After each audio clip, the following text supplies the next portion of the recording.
Welcome in. It is the Illinicast, part of the Armchair Illini Network. Follow our Illinicast on Twitter and on YouTube. And then, of course, follow Armchair Illini. They have everything written Illini for you guys to consume. Alex and Kirkland do a wonderful job on that side. But it is NCAA tournament time. I know you're probably watching some games. Maybe you have that on mute, and maybe you have the Illinicast audio coming through your TV as well. But it is time to preview the Illini matchup between Illinois and the Xavier Musketeers, who beat Texas in the first four in Dayton. They'll make that quick trip from Dayton, Ohio, all the way up to Milwaukee, Wisconsin. And today we are excited to have Paul Fritschner of the Sean Miller Pod. And then where else can people find you, Paul? Yeah, absolutely. The Sean Miller Podcast co-host there, and then the Rebound Rundowns, a show I do every day. It's great to talk to you, Austin. Absolutely. I mean, it's been a weird first day of the NCAA tournament. Only one massive upset so far, and that's McNeese State over Clemson, which I don't know if you consider that an upset with the coaching caliber of Will Wade. But what are your thoughts on the morning session or afternoon session of this NCAA tournament so far? I will tell you one thing. It's given me a good opportunity to kick my feet up today. I was up till almost 7 a.m. recording the show from last night after the game and kind of finishing up some post-game stuff from Xavier in Texas. Didn't get home till about 2 a.m. So, yeah, it's been a nice little afternoon here of not having to worry about, I've had all the games on. I've had the YouTube TV quad box going, but hasn't been the most eventful afternoon. I'm hoping these night games go a little better. Yeah, thank goodness there's not a red zone for the NCAA tournament, or else, my goodness, that host would be kicking himself of whole lot of nothing going on. But we are here to talk about Illinois and Xavier. What are your thoughts on the matchup of a couple nights ago of Texas and Xavier? Yeah, I thought last night for Xavier, from their perspective, it showed early that Xavier didn't have much NCAA tournament experience on their roster. You had Jerome Hunter and you had Marcus Foster, two players who had played in the NCAA tournament before, but nobody else of Xavier's rotational pieces had played in the tournament. And Jerome Hunter obviously helped Xavier in that comeback 2 years ago against Kennesaw State in a 3-14 game on Friday in Greensboro. That was a legendary comeback for Xavier in that game to then beat Pitt in the second round and go to the Sweet 16. Marcus Foster was part of the Furman team that beat Virginia 2 years ago in the NCAA tournament. So for those guys to be the ones that really stepped up when Xavier needed them last night, Jerome Hunter only had 9 points, but they were 3 threes that felt like they happened at really critical spots of the game.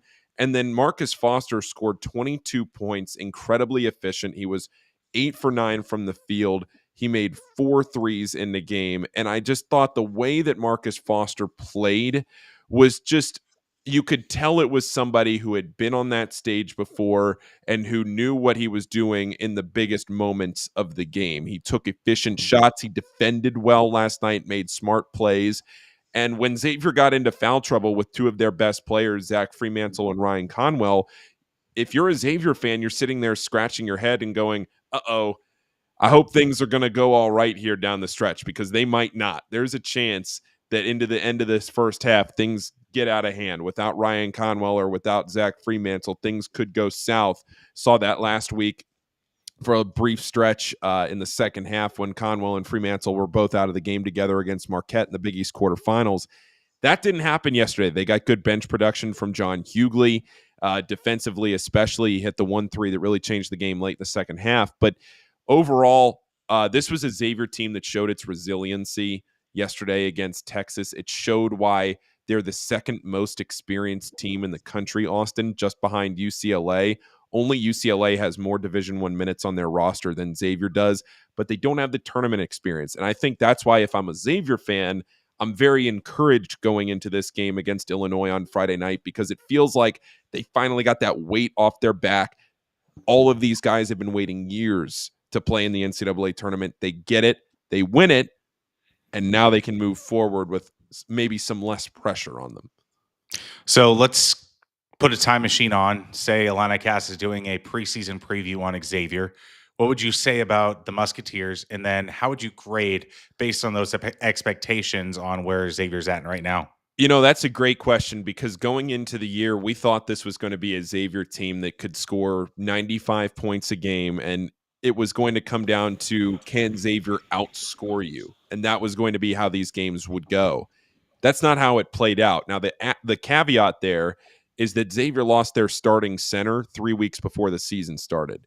So you have to readjust on the fly and remember that, okay, Zach Fremantle, who's been the team's most consistent player, he has scored in double figures in every game that he's played in so far this year for Xavier. He missed 3 games back in the early part of the conference season, missed the 2 losses, one to Marquette, one to UConn, and then missed the home win against Seton Hall, came back for the Georgetown game. But the way that Xavier was building their team and the way that Sean Miller likes to run his style would be that high-low game, right? To go from the top of the key with a threat, maybe to shoot a 3, which Zach Fremantle can certainly make a 3 from the top of the key. We've seen that all season. But can you also get him feeding it down low into somebody that can potentially score around the basket? Lucina Traore was going to be that guy. He tears his ACL. He's out for the season. And now you have to readjust. And I think from Xavier's perspective, things did not go well in November and December. But I personally, I think it was masked by just the simple results of the game. I don't think Xavier was necessarily playing as poorly as the results, just winning loss perspective, would indicate, because there were a lot of games that they were leading where they just collapsed down the stretch and were unable to finish off games. Now, you could say, well, Paul, that's a mark of a not a good team. I would have no rebuttal to that. But I think when you look at the record and then you look at how the actual games played out, where Xavier choked away a lot of leads in November and December, especially in December, they figured that out in February. Now, Sean Miller's back with Xavier. What has that meant for the Musketeer program? Oh, it's been everything for Xavier. And I think no better indication of that than last night against Texas. To go out there and make the adjustments that they needed in the second half defensively after Texas put up the most points that Xavier had allowed in the season. 47 points last night for Texas in the first half. Xavier hadn't given up 47 points in a first half all season.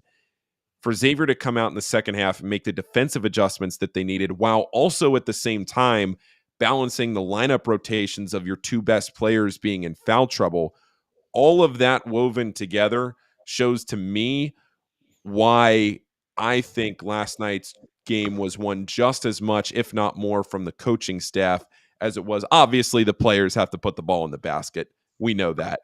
But the coaching from last night's game showed why Sean Miller coming back to Xavier, he won Xavier that game last night. So let's go into the strengths of the Xavier program. What would you say are the strengths that this team brings?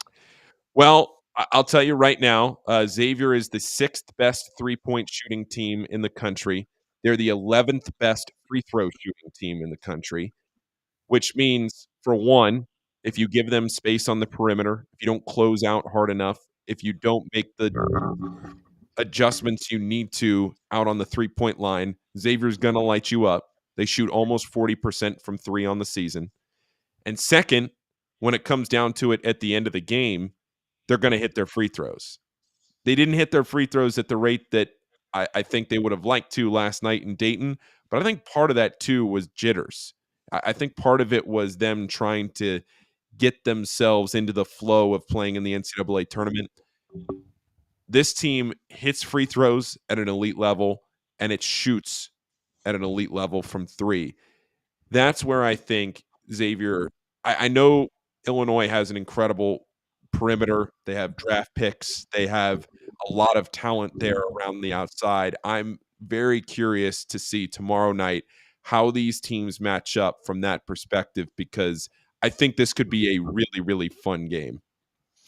Now, what type of teams have given Xavier troubles this year? Like, what is the blueprint on how to beat Xavier?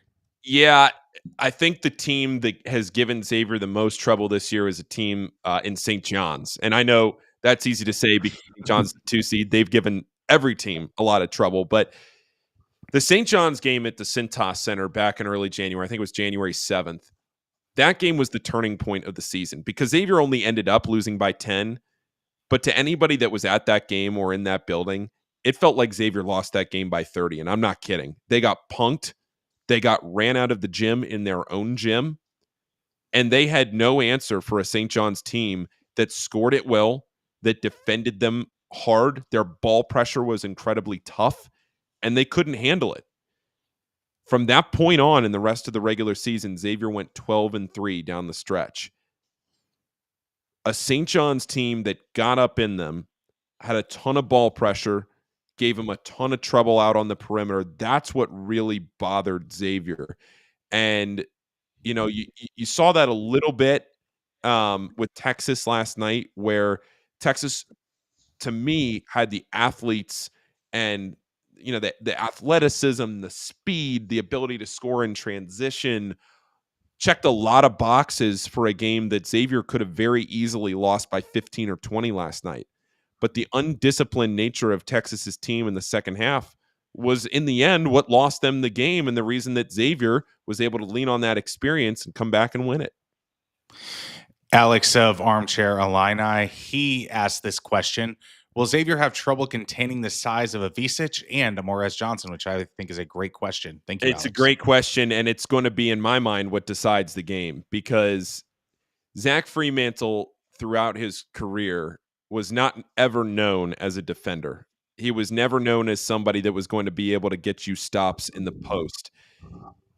He was hopefully going to be able to give you a better plus minus by outscoring whoever was guarding him on the other end, because he's such a talented scorer with the way he just backs you down and then can put it up over his shoulder.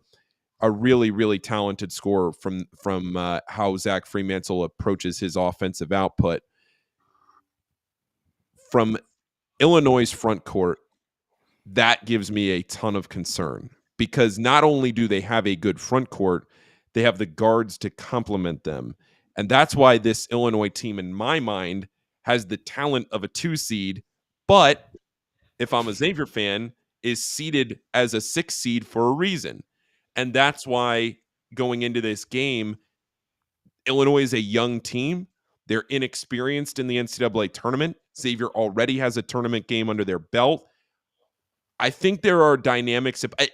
I know you can go back and forth on the X's and O's and everything else, and Illinois is for sure going to have the crowd on their side tomorrow night. Although I do kind of wonder, Austin, who the Kentucky crowd is going to cheer for. Like, who does Kentucky want to win this game? I think that's going to be the deciding factor. It's almost like an election night where you're like, oh, what do the educators have to say about this particular reason? Like, there's a lot of teachers in this county, like, kind of thing. So, Yeah. to be like, oh, we see the tide turning toward Xavier because they want to play this style instead of maybe Kasparis going off, and they're like, ooh, I don't know. Do we want to take on that size of Kasparis Yakachonis? I don't know. Those Kentucky Wildcat fans are going to be fascinating to watch in Milwaukee. And I could get proved very wrong this weekend over the next 72 hours up there in Milwaukee. But for me, looking at this game, I actually think Illinois poses a more significant matchup problem for Xavier than Kentucky does. I think if this weekend was flipped and Xavier was playing Kentucky on Friday and Illinois on Sunday, obviously the confidence level to make the second weekend is the same, because he's still got to make it through both teams. But I would feel a lot more confident that you're at least getting to the round of 32 if you had Kentucky first, just with the way they're banged up. This Illinois team, to me, having watched them a lot casually, right? I'm not breaking them down on a podcast every day or anything like that, but turning on their games, watching the Big Ten. I'm here in Cincinnati. I'm Midwest guy. I watch the Big Ten. I watch Illinois a lot.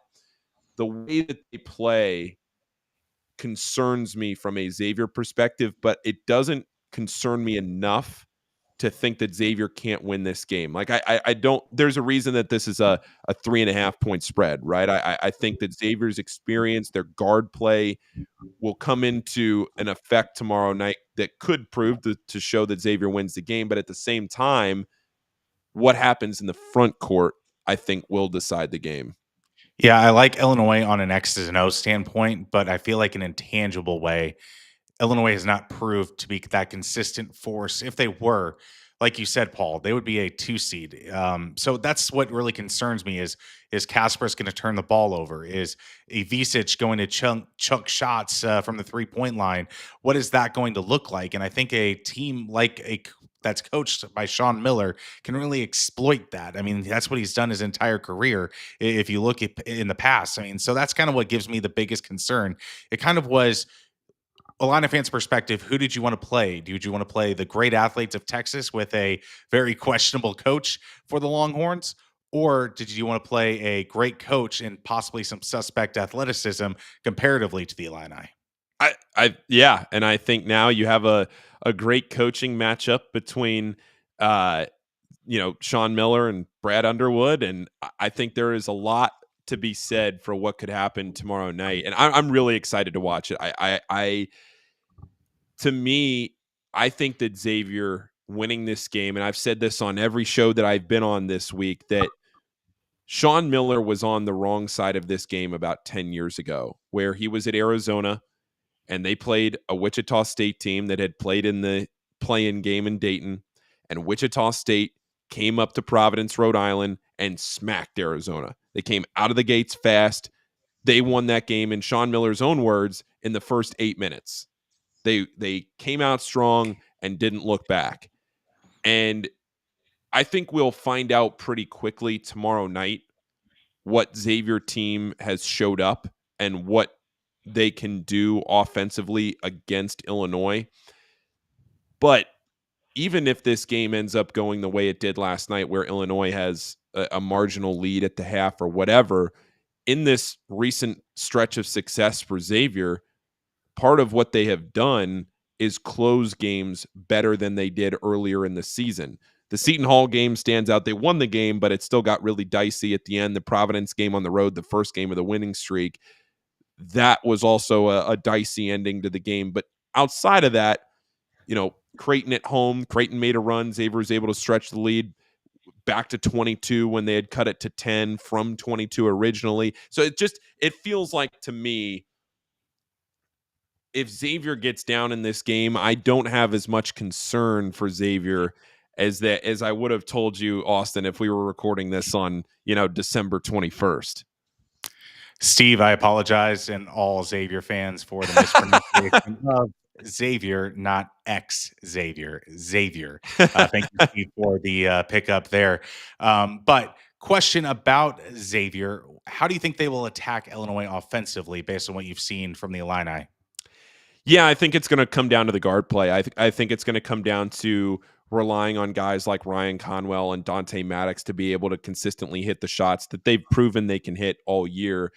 I'm interested to see what they do offensively in the post with Zach Fremantle going up there against Tomislav Ivisic, who is such a massive force on the inside. But Xavier's had some success against the height this year, right? I mean, you look at Xavier in the Big East, Ryan Kalkbrenner. We just saw what he did to Louisville today. Louisville had no answer for Ryan Kalkbrenner. I know he didn't score a million points, but it felt like every time you turned around watching that Creighton-Louisville game today, that's why, to me, that Creighton-Louisville pick was the easiest pick of the day between games that actually mattered. That was the easiest pick of the day for me, because if you don't play Ryan Kalkbrenner consistently, you have no idea what you're doing against him if you don't face a player like that. And I'm not necessarily comparing apples to apples, but just from a height perspective, Xavier's played Ryan Kalkbrenner now for, I don't know, Austin, 15 years. So, like, it's not like they haven't faced that kind of height before. If you're just looking at the roster sheet and you're looking at the height and you've never watched Illinois and you're going, oh no, 7-1, it doesn't concern me as much as it would, just because Xavier has the experience against them.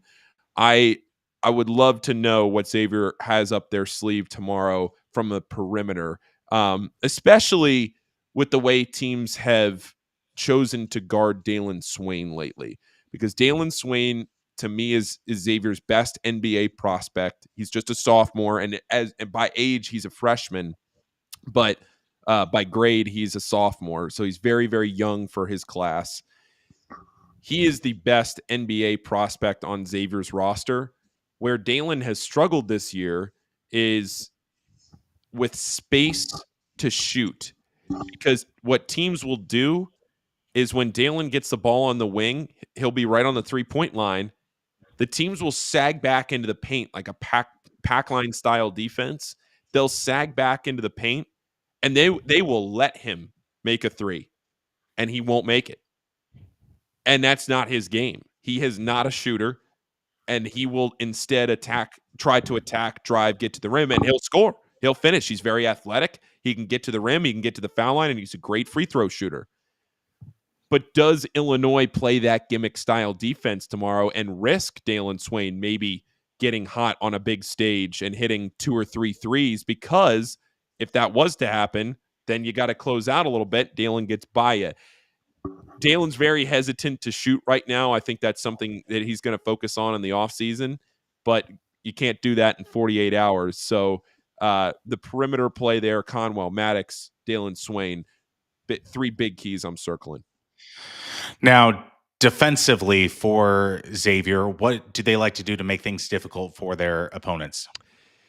Yeah, they've thrown in some different things this year. The way that Xavier, pressures the ball, I think it's generally a man. They've mixed in a handful in the entire season of a zone defense. Just they don't play zone, right? There's no zone that you're going to see for an extended period tomorrow unless they really get in their bag of tricks. This is a Xavier team that emphasizes ball pressure, strong closeouts, especially on shooters like Illinois has. And then, depending on what they choose to do in the post, do they bring that second guard down or somebody over from the wing to try and help in the post when you don't have that superior size in the post from a defensive perspective? John Hughley certainly carries his weight in the post defensively, but he's not the most talented offensive threat. So defensively for Xavier, their ability to communicate, their ability to really force shooters to be uncomfortable tomorrow, it's going to happen if they want to win this game. Now, let's switch things up to talk about the overall Big East. We know the power that the SEC had, but Xavier up into Texas, an SEC team. So SEC started out 0-1 in this NCAA tournament. How do you grade the Big East? What is the strengths of this Big East conference?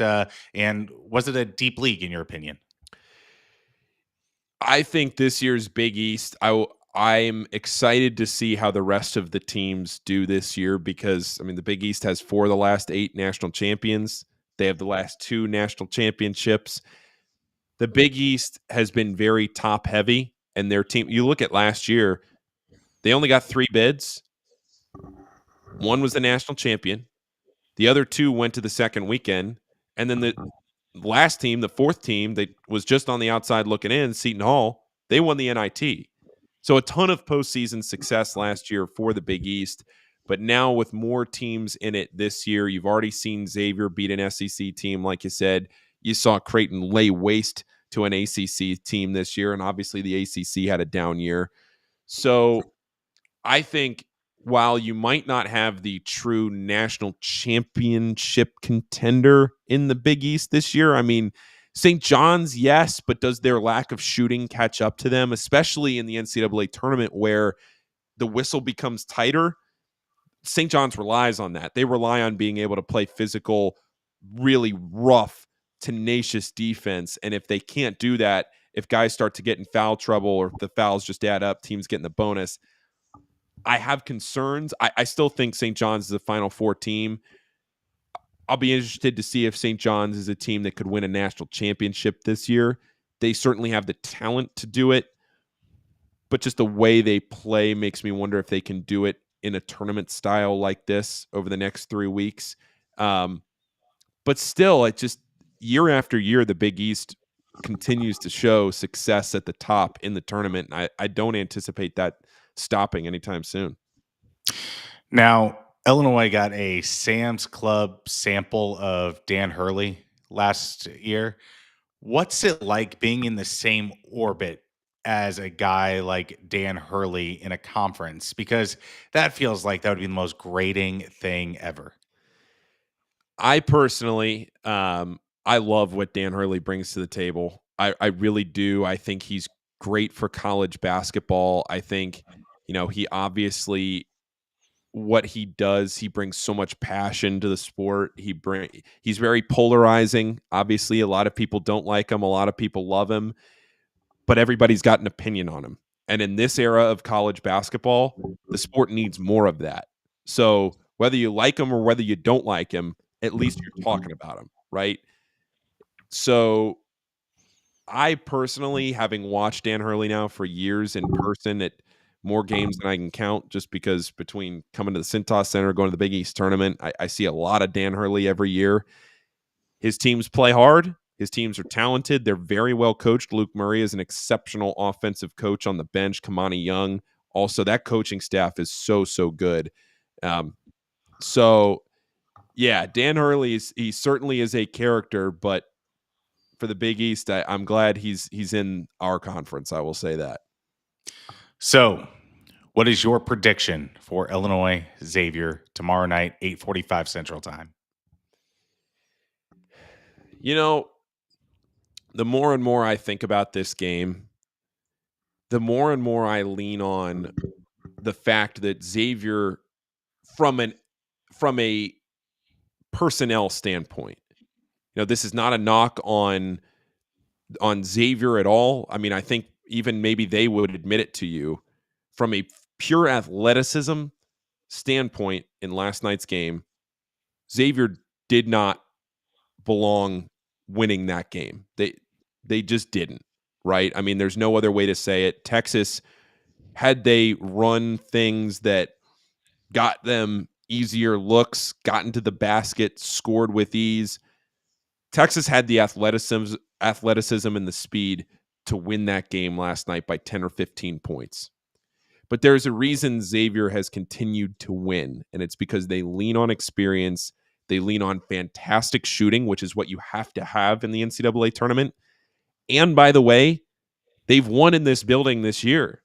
And I don't think that's nothing. The fact that Xavier's biggest win of the season was at Fiserv Forum, a building that they play at every year.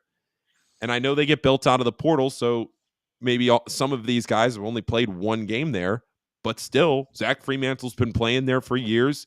Davion McKnight played there last year. This will be his third game at Fiserv Forum.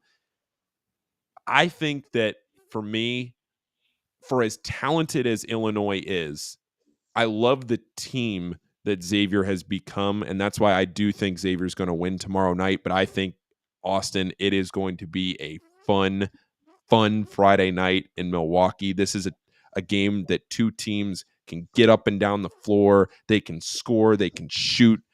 Talented guards. I wish this was at like 4:00, in the middle of the day for the whole country to watch instead of buried at 9:45 on Friday night while it's on in the bars all across the country.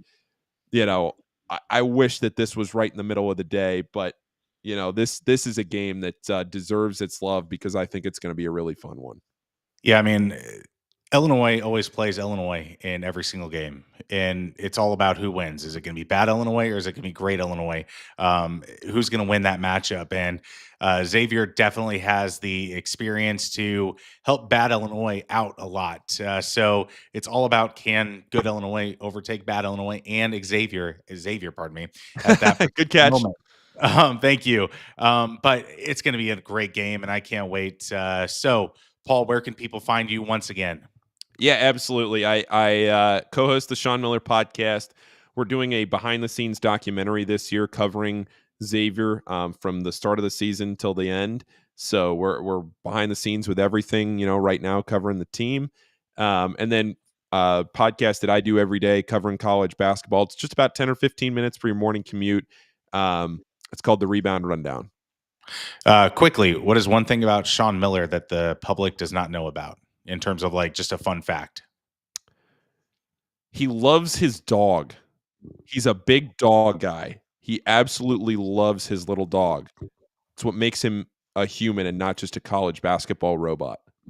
Interesting. It sounds like Brett Bielema, who loves his little Yorkies, toy dogs. I don't know what kind of dog it is. I've seen it. I don't know what breed it is, but he loves his little dog. Well, that's amazing. Thank you for that fun fact. Got it. But that's an amazing documentary. I think there needs to be more behind the scenes look in college basketball. It's such a fascinating product from start to finish. So I can't wait to check that out online. Paul, once again, thank you for joining me, and it should be a great game. And March is here, and it can't be even any better. Absolutely. Thanks, Austin. Not a problem. And that has been the Illinicast, part of the Armchair Illini Network. Thanks again to Paul. Make sure you follow him on social media and various outlets. And this has been the Illinicast, ILL, INI.